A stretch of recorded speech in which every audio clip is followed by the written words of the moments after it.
Hi friends, இப்போ நம்ம வந்து ஒரு பஃப் ஸ்லீவ் எப்படி நம்ம கட் பண்ணலாம் தான் பார்க்க போகிறோம். அதுக்காக இந்த மாதிரி லைனிங்கை ரெண்டாக ஃபோல்டு பண்ணி போட்டுட்டு நீளம் வந்து ஸ்லீவ் நீளம் வந்து ஒரு 6 இன்ச்சு, அதுக்கு மேலே தையலுக்காக ஒரு 1/2 இன்ச்சு அதையும் நம்ம மார்க் பண்ணிக்கலாம்.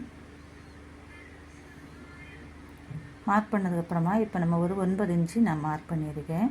மார்க் பண்ணிவிட்டு நம்ம லைன் போட்டு எடுத்துக்கலாம். இப்போ இந்த ஸ்லீவ் கேப் வந்து உண்டுல, அதுக்கு வந்து ஒரு 3 இன்ச்சு மார்க் பண்ணிக்கலாம்.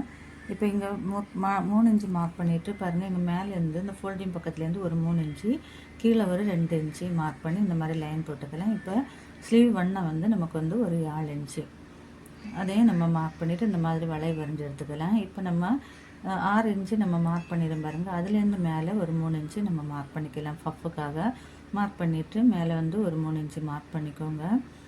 கீழே வந்து ஒரு 2.5 இன்ச்சு, இதுலேருந்து ஒரு 2.5 இன்ச்சு இந்த லைன் போட்டிருக்கேன் பாருங்கள், அதுலேருந்து ஒரு 2 இன்ச்சு மார்க் பண்ணிக்கலாம்.